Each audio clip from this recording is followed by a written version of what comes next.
다음 주 우리 전도대회다 보니 어떤 성도님이 참 나름대로 열심히 복음을 전하려고 하는데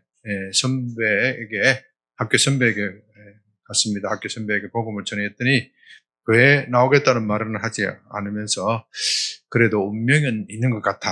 그렇게 묘한 말을 하더라는 겁니다. 제가 그 말을 듣고 그런 운명을 말하면은 이미 그 사람은 반쯤은 온 것이다. 그렇게 말했습니다. 사람이 운명 팔자 탓할 때 잘 될 때 그렇게 하나요? 못 될 때 하나요? 못 될 때 하는 것이지요. 물론 운명론을 적극적으로 해석해서 역경을 만나도 어떤 사람은 그런 사람이 있습니다. 나는 제왕이 될 사람이다. 그렇게 해석해서 자기 나름대로 해석해서 역경을 헤쳐나가는 사람도 있지만 대개는 팔자 탓, 운명 탓으로 돌리면서 체념하는 수단으로 이용합니다. 그래서 운명론을 믿는 사람은 곧잘 자포자기를 잘합니다. 현재의 비참한 상태는 개선할 희망이 없는 것이고 운명이 지어준 명예이기 때문에 차라리 포기하는 것이 낫겠다. 체념하는 것이 행복이다. 그렇게 생각하는 것이죠. 그러나 이런 운명론에 갇혀있는 사회는 발전이 없습니다. 그런 사람은 발전이 없습니다. 대표적인 예가 인도인데요. 인도에는 우리도 여러분들도 잘 아시는 바와 같이 이 카스트 제도라는 신분 제도가 있습니다. 제일 상류계층은 브라만이고 그 다음에 크사트리아, 바이사, 수드라 이렇게 순으로 4개의 계급이 있습니다. 그런데 이 4개의 계급에도 못 들어가는 그런 하층민이 있는데 이름이 불가접촉 천민이다. 영어로는 untouchable. 이 사람들은 어깨만 다쳐도 옷깃만 스쳐도 기분이 나쁘고 재수가 없다. 그런 뜻에서 절대적으로 접촉해서는 안 된다. 그런데 그보다 또 더 못한 천민이 있습니다. 보기만 해도 징그럽고 보기만 해도 재수가 없는 종. 이것을 불가시천민, 영어로는 unseeable 그렇게 부릅니다. 인도에는 이런 카스트 제도가 여전히 존재하고 있습니다. 지금은 많이 약화되었다고 하지만 여전히 있고 그것이 사회 발전을 가로막고 있습니다. 그러나 기독교 문명권 국가에서는 운명론이 아니라 예정조화설이라는 것을 주장하고 있죠. 예정조화설은 라이프니츠 철학자 라이프니츠가 주장한 정리해서 주장한 것입니다. 그렇게 새롭게 말한 것이 아니고 기독교 문명 국가에서 있던 것들을 잘 정리해서 이야기한 것이죠. 쉽게 말하면 이 세상에 각 독립적 존재는 각자 자기 일을 열심히 충실히 하게 되면 각자 자기 일을 열심히 하면 이렇게 경쟁하고 충돌이 될 것 같지만 세상이 뒤죽박죽 될 것 같지만 그것이 아니라 미리 하나님께서 조화롭게 하도록 예정되어 있기 때문에 각자 자기 맡은 일에 최선을 다하면 된다 하는 것이죠. 예를 들면요. 태풍이 불면 비바람이 불어닥치고 엄청난 피해를 가져오게 됩니다. 그런데 그 비바람이 대기의 공기를 환기시켜 줍니다. 요즘 우리 중국에서 날아오는 미세먼지 때문에 지난 주간 고통하시는 분들이 많았죠. 이 미세먼지가 비바람이 하면 싹 불면 어떻게 돼요? 싹 날아가 버리고 공기가 신선해지는 겁니다. 또 바다는 태풍이 불면 물이 뒤집혀지고 그 과정에서 오염된 물들이 정화가 되고 또 대기에 있는 공기를 품어내기 때문에 그것들이 바다에 있는 생물들에게 생명력을 준다는 겁니다. 그래서 태풍이 불면 배가 깨지기도 하지만 제가 어촌에서 영덕에서 근무할 때 보면 이 어부들이 박수를 치면서 좋아합니다. 이 바다가 태풍이 끝나고 나면 이 바다가 지금 풍년이 드는데 얼마나 지청장님 얼마나 우리가 기분 좋은지 아십니까? 그렇게 이야기를 해요. 그래서 태풍이 인간에게 피해만 주는 것이 아니고 결과적으로 이익이라는 겁니다. 영국의 경제학자 아담 스미스는 이런 예정조화설에 영감을 받아서 유명한 국부론이라는 책을 저술해서 세계적으로 히트를 쳤지요. 그는 이 책에서 우리가 매일 먹는 빵과 먹는 고기는 농부나 이 도축업자의 자비심 때문이 아니라 그 사람들이 자기 이윤을 추구하려는 자기 이윤의 동기 때문이라는 것이지요. 그렇게 자기 이윤을 위해서 열심히 일을 하여도 그것이 시장의 가격 시스템에 의해서 수요와 공급이 조절을 하고 있기 때문에 사회 전체적으로 보면은 계획 경제보다도 훨씬 더 예정조화가 되어서 자원을 최적의 상태에서 활용할 수 있기 때문에 그래서 시장 경제를 받아들이는 나라가 부강하고 발전한다. 그렇게 국부론이라는 책에서 썼습니다. 이 자본주의 오늘날 우리가 시장 경제를 어느 나라나 할 것 없이 심지어 사회주의 국가에서도 시장 경제를 어느 정도 받아들이고 있는데 이것이 바로 예정 조화설에 바탕을 두고 있습니다.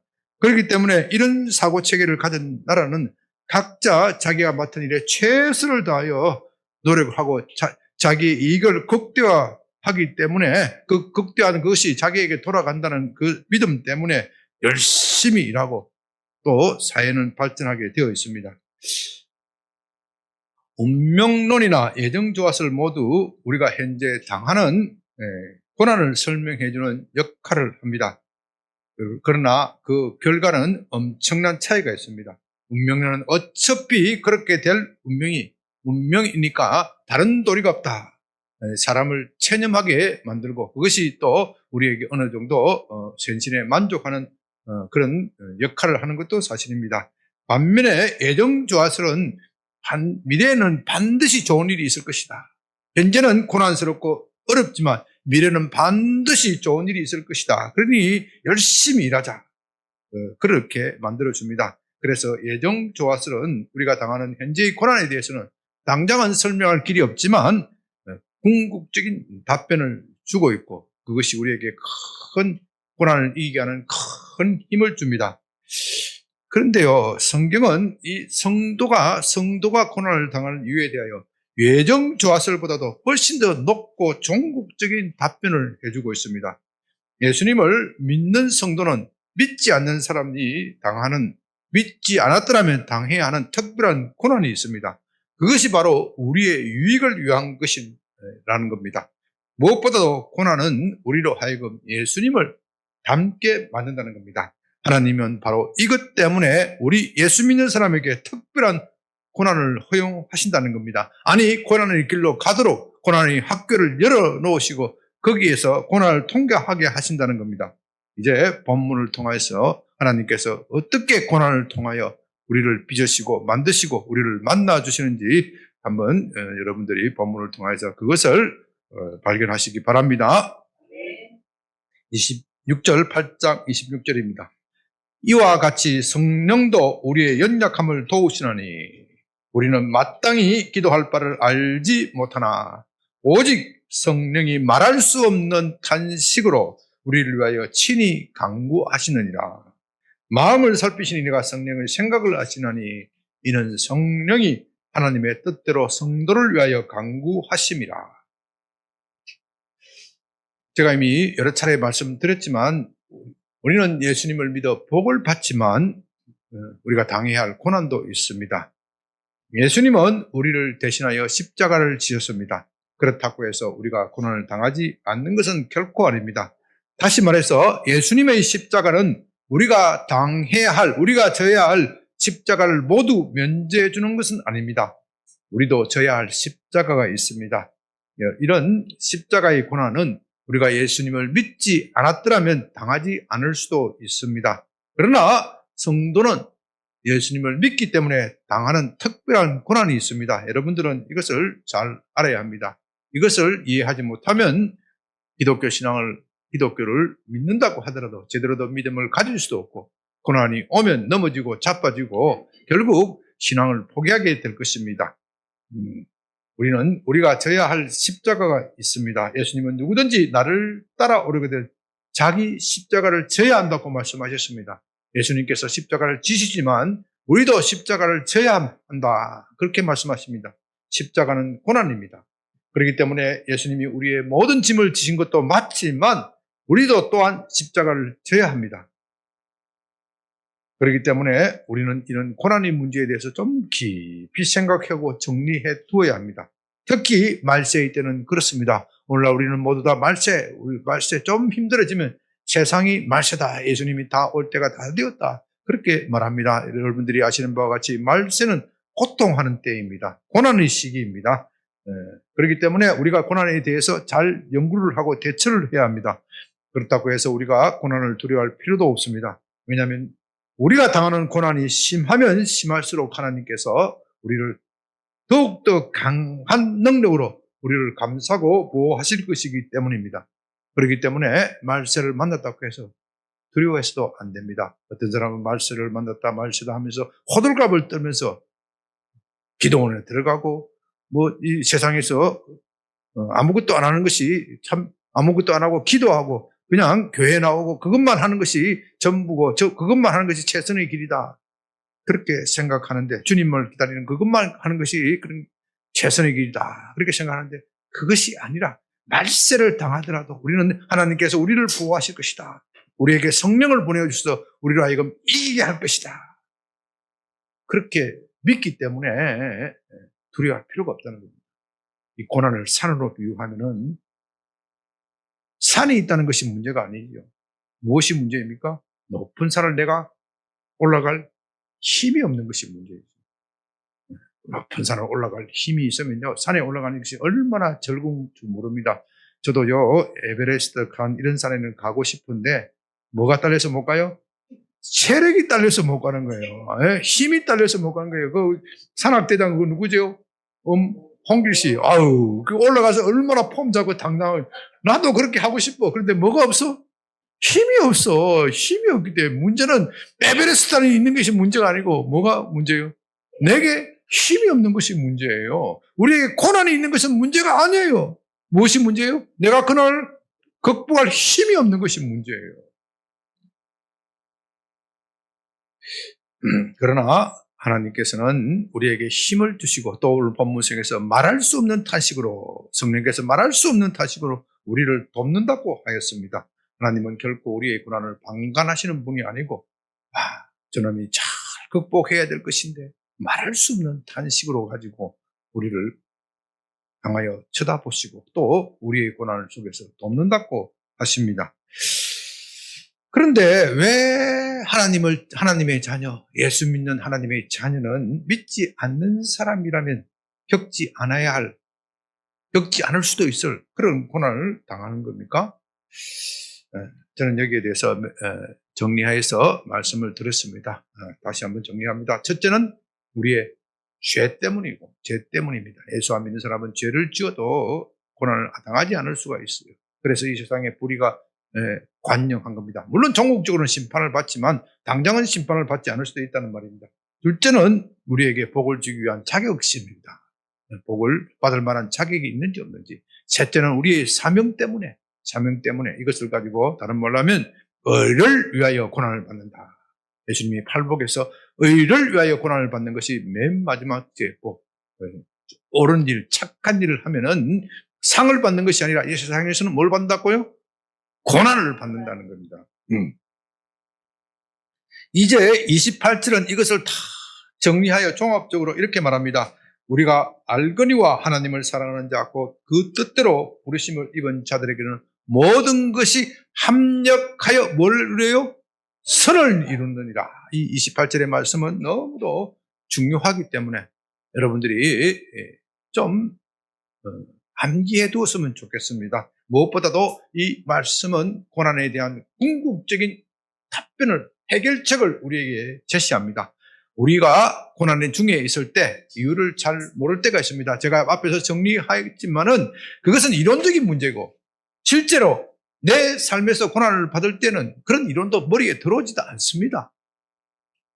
사소한 고난 같으면 그렇게 할 수 있지만 정말 인생의 뿌리까지 흔들리는 그런 고난, 그런 고난이 자주 있으면 안 되겠지만 그래도 신앙생활을 하면서 저와 여러분의 삶 속에 한두 번은 그렇게 겪습니다. 그렇게 겪을 때에 이 28절의 말씀을 굳게 붙들어야 합니다. 우리가 이런 극심한 고난을 당할 때 아무리 하나님께 물어도 대답을 하지 않습니다. 차라리 하나님께서 너 이렇기 때문에, 너 죄 때문에 그런 것이다. 내가 네게 복을 주기 위해서 그런 것이다. 또 내가 사명 때문에 그런 것이다. 그렇게 말씀하시면은 받아들일 수도 있을 것 같습니다. 평소에는 하나님께서 잘 응답하시다가 정말로 심각한 위기를 당하면 하나님이 응답하지 않을 수가 있습니다. 이것을 가지고 영성가들은 침묵하시는 하나님. 여러분들이 침묵하시는 하나님을 만나야 진짜 하나님을 만나는 거예요. 언제나 응답하시는 하나님을 만나면 여러분의 신앙생활은 어린아이가 되고 버리장머리 없는 아이가 됩니다. 그러나 침묵하시는 하나님, 마치 절벽 속에서 내가 절벽에다 대고 기도하는 그와 같은 아무런 느낌도 없고 감각도 없는 그런 시기가 있습니다. 바로 그런 시기에 붙잡아야 할 말씀이 뭐라고요? 오늘 28절의 말씀입니다. 이 고난은 결국은 우리를 위한 것입니다. 모든 것을 합력하여 선을 이룰 것입니다. 내가 현재는 기억이 안 됐지만 내가 현재는 도무지 이해도 못하고 받아들일 수도 없지만 궁극적으로는 선을 이룰 것이다. 그것을 믿어야 한다는 겁니다. 성도가 이것을 기억한다면 당장에는 고난의 이유를 이해할 수 없지만 소망을 가집니다. 소망에 하나님이 반드시 이기게 하실 것입니다. 그리고 우리는 그 믿음 때문에 고난에도 불구하고 앞으로 전진하는 겁니다. 믿지 않는 사람의 말 속에서도 세옹지마라는 말이 있죠. 그들은 그 세옹지마라는 말을 만들어내어서 현재의 역경을 극복하는 지혜로 삼았습니다. 중국의 어떤 세자는 변방 세자고요. 옹자는 노인이랍니다. 노인의 변방에 있는 노인의 말이라는 뜻입니다. 어떤 노인의 말이 달아나 오랑캐 지역으로 가버렸습니다. 동네 사람들은 참 안 됐다. 말을 찾아올 수도 없고 참 안 됐다. 그렇게 위로하였습니다. 그랬다 그 노인이 이것이 꼭 글쎄요. 꼭 이것이 뭐 안 된 일인가 두고 봅시다. 그랬더니 조금 있다가 어떻게 되었어요? 그 말이 아주 예쁜 색시를 데려왔어요. 암말을 데려왔어요. 암말을 데려왔어요. 그랬더니 동네 사람들이 축가를 해줍니다. 얼마나 참 전화위복이 되었네요. 참 축가를 해줬는데 그 노인도 이번에도 글쎄요. 이게 복이 될지 저주가 될지 나도 잘 모르겠네요. 그 아들이 그 말을 타고 가다가 어떻게 되었어요? 말에서 떨어져서 다리가 톡 부러졌습니다. 그랬더니 동네 사람들이 와서 아유 참 노인네 영감 참 안 됐습니다. 그랬더니 영감께서 글쎄요 한번 두고 봅시다. 그랬다는 것이죠. 얼마 후에 그 동네 오랑캐들이 쳐들어와서 동네 힘쓰는 장정들은 다 징집되어 군대로 끌려가서 다치거나 죽었습니다. 그런데 그 노인의 아들은 어떻게 되었어요? 다리가 다쳐서 군대를 안 가서 안전하게 살아남았다. 이렇게 믿지 않는 사람들도 인생을 길게 보는 지혜가 있었습니다. 인생은 길게 봐야 한다. 끝이 잘 돼야 해피 엔딩이 돼야 행복한 것이다. 중간에 성공하고 중간에 돈 많이 벌고 중간에 출세한 것 끝에 가서 비참해지면 무슨 소용이 있느냐. 저도 공직생활을 많이 했지만 중간에 높은 벼슬 올라간 사람들이 장관이나 이런 사람들이 쇠고랑 차는 거 보면 참 안 됐어요.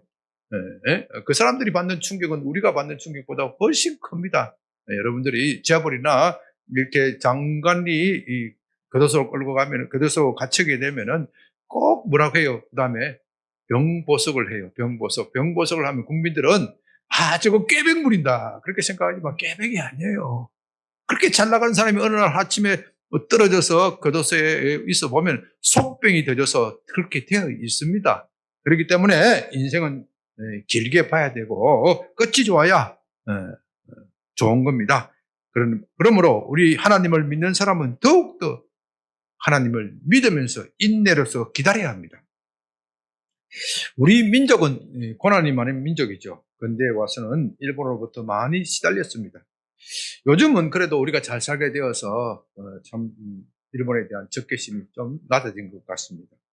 제가 젊었을 때만 하더라도 참 적개심이 대단했습니다. 조국이 뭐 죽창들과 뭐 어쩌다 하는 거, 그거는 유도 아니에요. 우리가 어렸을 때는 일본 하면은 이 괴물이야, 괴물. 그렇게 우리가 교육을 받았습니다. 1990년대에 기도를 많이 하는 어떤 목사님이 참 일본을 생각하면 분에 차고 적개심 때문에 참 기도도 안 되는 것이죠. 그래서 하나님께 여쭙고 또 물었다는 겁니다. 저렇게 얄미운 일본은 그렇게 잘 사는데, 그때만 하더라도 일본이 정제해서 세계를 제패하고 미국 맨하탄을 다 쏴버리고 곧 미국을 능가한다, 뭐 그렇게 말하던 시기였습니다. 그런데 예수 믿는 대한민국은 왜 이 모양이 이 꼴입니까? 왜 늘 일본에게 눌려 사는 겁니까? 예수 안 믿는 일본은 왜 그렇게 잘 되는 겁니까? 임진왜란을 일으킨 도요토미 히데요시는 기독교를 철저하게 박해했습니다. 천주교인 수십만 명이 예수 믿는다는 이유로 순교를 당하였습니다. 더욱이 일본은 한국을 비롯한 중국, 동남아시아, 베트남, 이런 필리핀 이런 나라에 얼마나 못된 짓을 많이 했습니까? 어떻게 예수 안 믿는 일본이 한국보다도 더 잘 사는 겁니까? 하나님, 이건 불공평해도 너무 불공평합니다. 이렇게 하나님께 묻고 물었는데 하나님의 답이 마침내 왔습니다. 여러분 답 들어보세요. 일본이 잘 되는 이유는 예수 믿는 한국을 잘 되게 하기 위함입니다. 이게 믿어집니까? 그때 그 목사님이 왜 그런지 자세한 설명을 하지 않았습니다. 그러면서 내가 지금 설명해도 여러분은 못 알아들어요. 그렇게 넘어가 버렸습니다. 그런데 약 30년이 지나고 나서 저는 그 목사님이 그렇게 말씀하신 이유를 알 것 같아요. 예수님을 믿지 않는 일본이 그렇게 잘 되는 이유는 예수 믿는 한국을 위해 축복하기 위한 겁니다. 저는 30년이 지나서야 그 이유를 알게 되었습니다. 여러분 한번 생각해 보십시오. 만일 우리가 일본으로 침략을 받지 않았다면 대한민국이 예수님을 믿었겠습니까? 우리가 일본으로부터 식민지가 되지 않았다면 조선은 독립을 유지할 수 있었겠습니까? 아닙니다. 중국이나 러시아의 속국이 되었을 것입니다. 당시는 서구 열방이 식민지 쟁탈전을 벌이던 그런 시대였습니다. 이미 중국은 힘이 빠져서 경쟁에서 탈락하였고, 아마도 제일 가능성이 높은 것은 일본이 그렇게 세지 않았다면 러시아의 속국이 되었을 것입니다. 아니면 영국이나 미국이 러시아를 견제하기 위하여 이 한반도를 식민지화했을 것입니다. 실제로 그런 일이 있었지 않습니까? 러시아가 남진해오니까 영국이 어떻게 했어요? 그 문제에다가 한국의 조선의 허락도 없이 진을 세워버렸습니다. 군대를 주둔 시켜버렸습니다. 그러니 영국이 세계의 최강의 나라였기 때문에 영국의 식민지가 되었을 가능성이 높습니다. 러시아 아니면 영국이요. 그렇다면 이 서구에서 대한민국이 식민지가 되었으면 한국의 이 한반도의 기독교는 어떻게 되었을까요? 저는요, 대한민국 사람들이 기독교를 완전히 배격했을 것입니다.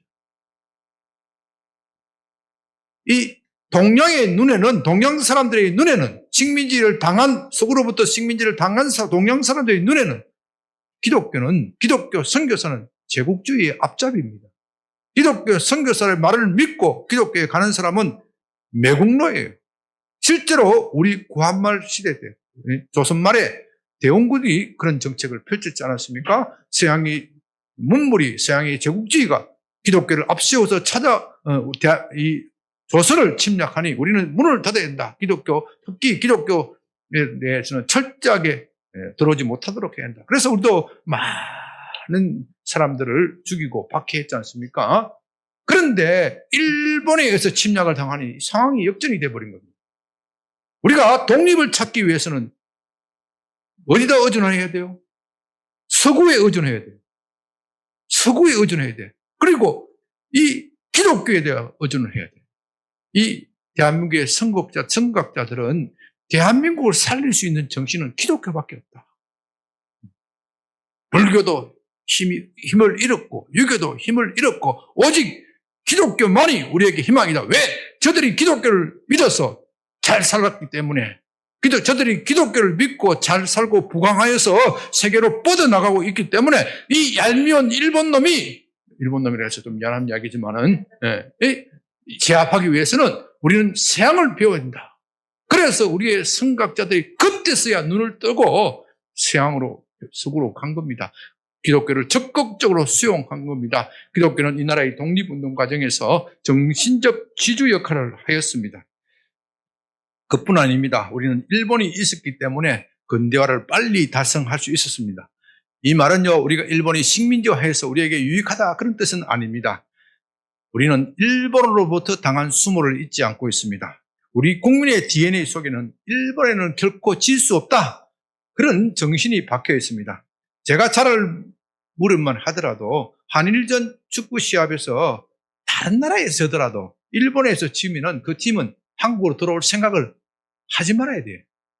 그만큼 일본에 대한 적개심이 강하였습니다. 이런 국민의 적개심, 이런 감정이 경제 발전의 원동력이 되었습니다. 일본이 한다면 우리도 하는 겁니다. 박정희 대통령은 이런 국민성에 불을 질러서 경제 발전에 매진하도록 만들었습니다. 그것이 대한민국의 성공 비결입니다. 대한민국이 성공하고 나서 보니까 일본의 성공이야말로 대한민국을 축복하기 위한 것입니다. 인류사를 보면요, 그런 일들이 참 많습니다. 특히 유대인의 역사가 그렇습니다. 어떤 왕이 현자를 불러서 하나님이 살아계신 증거가 무엇이냐 그렇게 물었습니다. 그 현자는 잠시 머뭇거리면서 생각하더니 유대인이 그 증거입니다, 그렇게 대답했다는 것입니다. 그렇습니다. 우리가 유대인의 역사를 살핀다면 하나님이 살아계신다는 것을 인정하지 않을 수가 없어요. 유대인들은 2000년 전에 나라를 잃었고 전 세계에 흩어져 버렸습니다. 그들은 가는 곳마다 박해를 받았습니다. 사람들이 유대인을 박해한 것은 그들이 특별히 해를 끼친 것도 아닙니다. 그들의 존재 자체가 부담스럽고 그들의 존재 자체가 미운 겁니다. 영국의 대문호가 셰익스피어가 지은 베니스 상이라는 것이 희곡이 있지요. 여기에 나오는 사일록이라는 유대인 고리대금업자는 피도 눈물도 없는 사람입니다. 돈을 갚지 않으면 뭐 어떻게 한다고요? 가슴에 있는 살을 도려내는 사람이다. 이런 것이 그 당시에 유럽 사람들의 눈에 비친 유대인의 모습입니다. 그러나 실제로 유대인들이 그들에게 해를 끼친 것은 아무것도 없어요. 오히려 유대인들이 가는 곳마다 그들의 경제 발전을 시켜주고 그들의 기술을 항상 시켜주었습니다. 왜냐하면 유대인들은 부지런하기 때문에 그리고 늘 과학기술 이런 것을 창의적으로 생각하고 연구를 하기 때문에, 그래서 그들은 그렇게 해야 살아남는 겁니다. 그렇기 때문에 유대인들이 처음 왔을 때 그들은 가난뱅이로 왔지만은 부지런하고 열심히 공부해서 부자가 되었습니다. 그것이 무슨 죄입니까? 이것이 그들이 부자가 되니까 그때부터는 그들을 미워하고 그들이 있는 재산을 다 빨아먹고 쫓아내버리는 겁니다. 그들이 고난은 2차 세계대전을 겪으면서 절정에 달했죠. 히틀러는 유대인들을 몰살시키기 위해서 600만 명이나 가스실로 보내었습니다. 그럴 때 사람들은 이번에는 유대인들이 끝장났어, 그렇게 생각했습니다. 그러나 유대인들은 그 가혹한 시련을 극복하고 마침내 1948년 독립을 이뤘습니다. 여러분, 유대인 600만 명이 가스실에 가지 않았다면 그들은 독립할 생각을 꿈에도 꾸지 못하겠습니다. 그 이후에도 그들은 주된 국가, 아랍 국가들로부터 생존을 위협받았습니다. 그러나 그 위기는 오히려 그들의 위상을 높여주는 그런 기회가 되었습니다. 최근에도 이란과 이스라엘 사이에 공방전이 있지요. 지난주에는 이란이 이스라엘을 공습하였고 또 이스라엘이 보복 공격하였습니다. 우리는 이 전쟁을 보면서 떨고 있는 쪽이 누구라고요? 이란이 떨고 있습니까? 이스라엘이 떨고 있습니까? 이란이 벌벌벌 떨면서 그렇게 하는 것을 보고 있습니다. 오늘날 유대인이 장악하지 않는 분야가 어디 있습니까? 전 세계의 유대인의 수는 2천만 명 정도 된다고 합니다.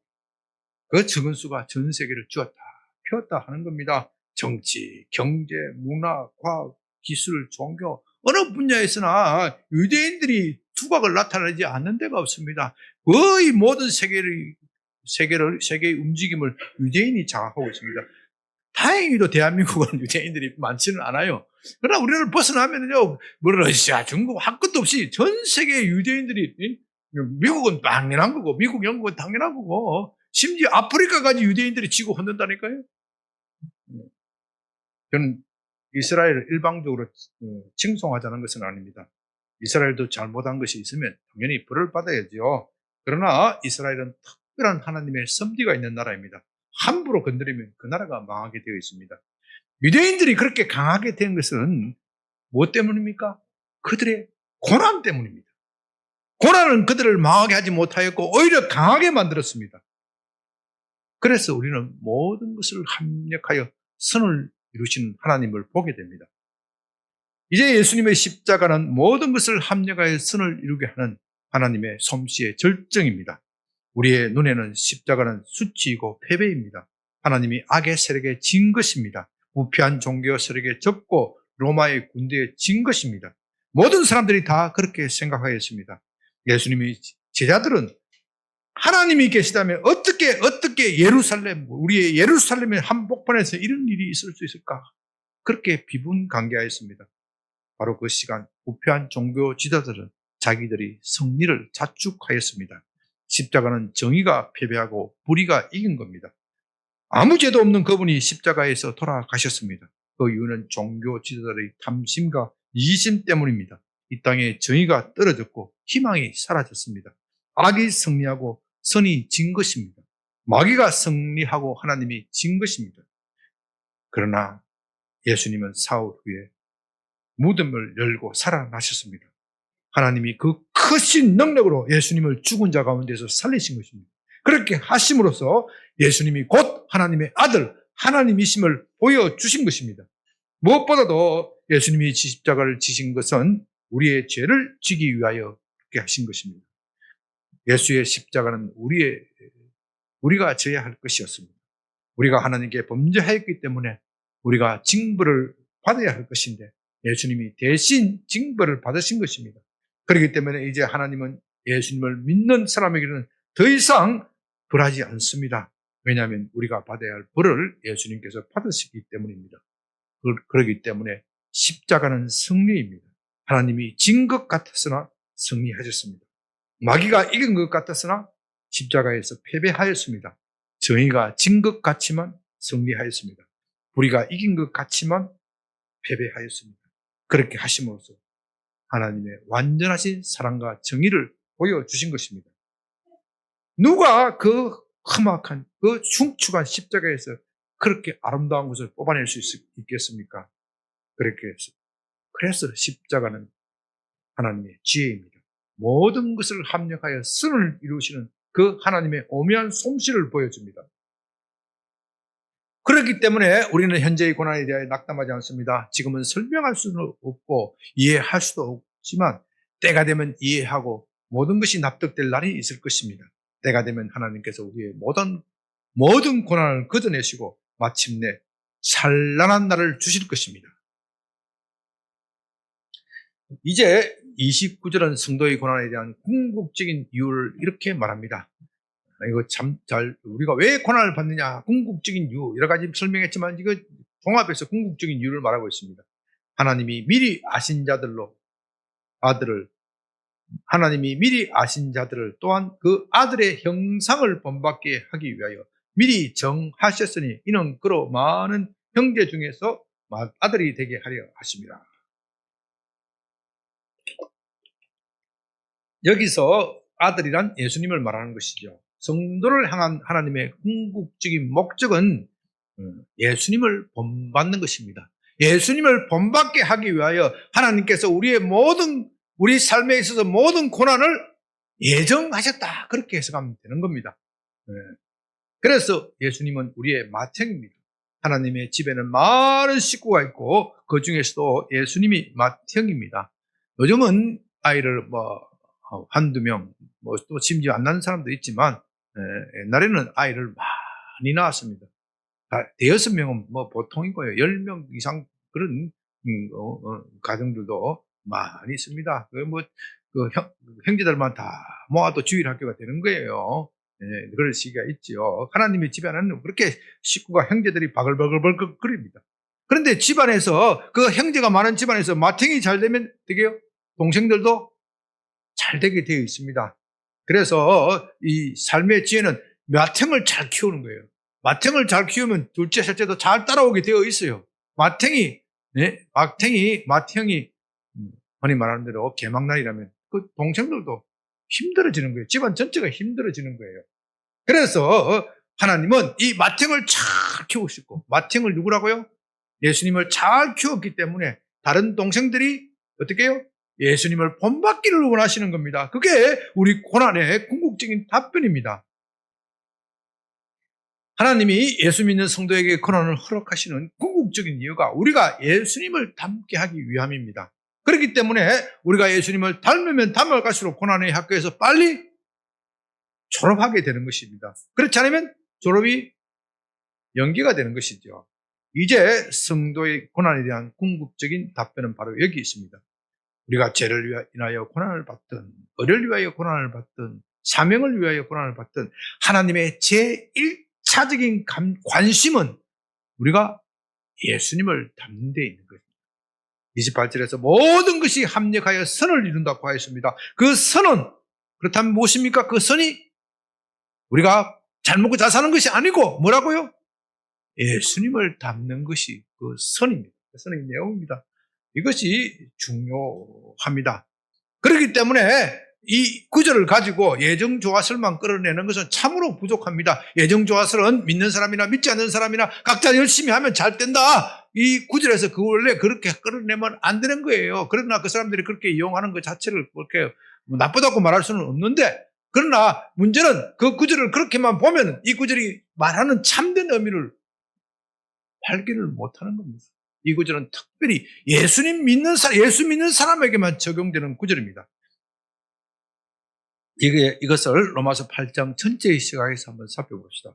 제1절에서 이제 예수 그리스도 안에 있는 자에게는 결코 정죄함이 없다고 선언하였습니다. 그 이유는 예수님이 우리의 죄를 위하여 십자가를 지셨고 그것을 믿는 사람은 다시는 벌을 받지 않기 때문입니다. 이것을 생명의 성령의 법칙이라고 하였습니다. 사도가 이것을 생명의 성령의 법칙이라고 한 이유에 특별한 이유가 있습니다. 예수님을 믿는 사람은 벌을 받지 않는다. 이것은 법정적 선언이라고 합니다. 법률적으로 그렇게 되어 있습니다. 법정적으로 그렇게 법률적으로 예수 믿는 사람은 법률적으로 그렇게 되어 있습니다. 문제는 법률적으로만 그렇게 되어야 되는 것이 아니고 우리 속까지도 변화가 되어야 됩니다. 저 사람이 법률적으로 처벌을 받지, 예수 믿는다고 해서 처벌을 받지 않는데 속에는 변화가 안 되어서 계속해서 마귀의 짓을 한다면 어떻게 되겠어요? 누가 그것을 성복할 수 있겠습니까? 마귀도 성복 안 합니다. 우리 자신도 좀 이상하지 않습니까? 그래서 하나님께서는 우리에게 성령을 보내어 주셔서 우리의 속을 뒤집어 놓으시고 변화시키는데, 이 속을 뒤집어 놓고 변화시키기 때문에 이것을 생명의 성령의 법이다. 생명의 성령의 법이다. 그렇게 부르는 겁니다. 생명의 성령의 법이다. 그런데요, 이 생명의 성령의 법이 작동하기 위해서는 반드시 고난의 학교에 들어가야 된다. 반드시 고난의 학교에 들어가야 된다는 거예요. 우리는요, 우리 인간적으로 생각하면 하나님께서 내 기도를 들으시고 응답하시고 내 삶에 있어서 모든 문제가 해결되고 복이 툭툭툭 떨어지고 기적이 일어난다면 얼마나 좋겠습니까? 우리는 그렇게 된다면 하나님을 잘 믿겠습니다. 하나님 내게 어떻게 11조 복을 많이 주시면 11조도 제가 멋지게 하고, 아니 10에 2조 3조도 하겠습니다. 우리는 그렇게 생각하잖아요. 그게 아니라는 것이죠. 네, 그게 아니라는 것이죠. 오히려 그리스도인들은 성공할 때 위기가 옵니다. 아니 그리스도인들뿐만 아니라 이 세상 사람들도 다 그렇습니다. 성공한 사람들에게 반드시 위기가 옵니다. 여러분, 저는 삼국지를 좋아하는데요. 삼국지 전쟁 스토리에 보면은 꼭 잘 나가던 나라가 망하는 것은 그 군주의 교만 때문입니다. 교만. 성공은 우리에게 교만을 가져옵니다. 그러나 실패는 우리에게 우리 마음을 겸손하게 합니다. 저는 예수 믿고 복을 받은 사람이 타락하고 기적을 체험한 사람이 오히려 믿음의 자리에서 떨어지는 것을 수도 없이 많이 보았습니다. 참으로 안타까운 일이지만 특히 저는 대형교회 목사님들로부터 그런 모습을 많이 보았습니다. 그분들이 처음 교회를 개척하실 때 정말 고생하셨습니다. 천막을 치고 바닥에 시멘트 바닥, 어떤 분은 또 시멘트도 바닥도 할 수가 없어서 그냥 흙바닥에 가마떼기를 깔고 그렇게 목회를 시작하였으니 얼마나 어렵겠습니까? 60년대, 70년대 그렇게 대형교회 초창기 목사님들이 그렇게 목회를 하였습니다. 그렇게 어려울 때는 매일 눈물로 기도하고 정말로 겸손하였습니다. 그랬더니 하나님께서 그들의 기도를 들으시고 복을 주셨습니다. 성도들이 복을 많이 받아가 부자가 되었고 교회 안에서 크고 작은 기적들이 일어나 교회가 크게 부흥하였습니다. 그러나 그렇게 막상 부자가 되고 성공하자 타락하는 목사님들, 성도님들, 장로님들, 권사님들 참 많이 보았습니다. 제가 이름을 대라면 얼마든지 될 수 있습니다. 그러나 그렇게까지는 하지 않겠습니다. 그런 것을 보면 참 세옹지 마라는 말이 참 옳습니다. 비록 그 말이 믿지 않는 사람들의 입에서 나온 말이지만 생활의 지혜를 담은 겁니다.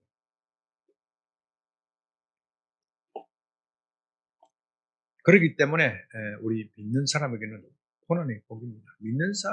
믿지 않는 사람에게는요, 고난이 복이 될지 저주가 될지를 잘 모르겠어요. 그건 작자가 자기 알아서 해야 되지만 믿는 사람에게는 고난이 복입니다. 절대 복입니다. 성도는 고난을 당하여 겸손해지고 하나님과 더 가까워집니다. 고난을 통하여 주님을 더 깊이 알고 더 겸손해지는 겁니다. 이제 여러분이 이것을 알았다면 다른 사람이 고난을 당하는 것을 볼 때 너무 쉽게 죄 때문이다 그렇게 단정해서 말해서는 안 됩니다. 물론 죄에 빠져서 허덕이는 사람에게는 그렇게 말해야 될 때도 있지만 그 매우 조심해서 말해야 합니다.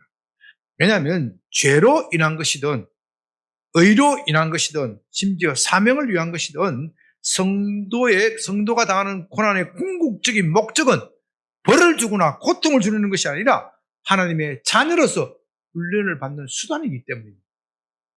우리도 우리의 자녀가 잘못하면 벌을 하지만 또 우리가 자녀가 좀 성숙해지기 위해서 무거운 임무를 맡기지만 그 이유는 단순히 고통을 주는 것이 아닙니다. 벌함으로써 자녀가 올바른 길로 가게 되고 또 더 무거운 짐을 부과함으로써 자녀가 더 큰 짐을 지고 더 잘 뻗어나가기를 성공하기를 바라는 마음입니다. 그와 같이 하나님도 우리를 훈련하기 위하여 그렇게 하시는 것이죠. 그렇기 때문에 말씀드렸지만 로마서 8장 28절은 예정주화서를 말하는 것이 아니라 우리가 우리로 하여금 하나님의 자녀로서 키우기 위한 것이다. 그것이 로마서 8장 28절의 핵심적인 내용입니다. 그렇기 때문에 이 구절은 오직 믿는 성도들에게만 적용됩니다. 왜냐하면 본문에서 그렇게 말하지 않습니까? 모든 것이 합력하여 선을 이룰 때 그 선이란 하나님을 사랑하는 자, 곧 그 뜻대로 부르심을 입은 자들에게만 적용되는 것이기 때문입니다. 그렇지 않는 사람에게는 그것이 복이 될지 화가 될지 모릅니다. 그러나 우리 믿는 사람에게는 반드시 복이 되게 되어 있습니다. 고난의 궁극적인 목적은 우리로 하여금 하나님의 아들이신 예수님을 본받게 하기 위한 것입니다. 이제 말씀을 마칩니다. 제가 참 설교를 준비하면서도 참 그런 생각을 많이 하게 됩니다. 우리 오늘 말씀 은혜롭지요? 이 제 같은 사람에게 어떻게 이 은혜로운 설교가 나올 수 있을까? 저의 인생을 보면 참 누에고치 벌레가 같아. 내가 참 얼마나 하나님을 거역하고 배반하고 아프게 하고 지 마음대로 살려고 하고. 그런데 그 고통 속에서 제 삶의 고통 속에서 누에가 뽕잎을 먹고 그 아름다운 비단을 뽑아낸다. 누가 생각하겠습니까? 아무도 그렇게 생각하지 못합니다. 그러나 사람의 지혜가 뉘의 꼬치에 결합되었을 때 그 꼬치가 뭐가 돼요? 비단실이 나와요. 그 꼬치에서 비단실이 나와요. 우리 같은 벌레 같은 인간이 하나님의 손에 딱 건져지면 그 속에서 무엇이 나온다고요? 비단이 나와요. 설이 나와요. 이것이 성도의 고난에 대한 하나님의 종국적인 답변입니다. 너는 지금은 모른다. 때가 되면 알 것이다. 그러므로 너희가 믿음을 가지고 인내로서 기다려라. 하나님의 말씀에 청종해서 정말로 고난을 이기고 마침내 선을 이루는 하나님을 만나시는 여러분이 되시기를 주님의 이름으로 부탁드립니다. 아버지 하나님 감사합니다. 이 부족한 종의 입술을 통하여 정말로 은혜의 말씀을 전해주심을 감사드립니다. 이 종은 아무것도 아니지만 주님께서 이 흠많고 부족하고 결점투수인 이 종의 인생을 통하여 복음이 나오게 되고 그 은혜의 말씀이 발설되게 하시니 참으로 신비할 뿐입니다. 우리의 고난에 대하여 너무 기죽지 않게 하여 주시옵시고 참고 견디고 마침내 승리하는 하나님을 보게 하여 주시옵소서. 예수님의 이름으로 기도드립니다. 아멘.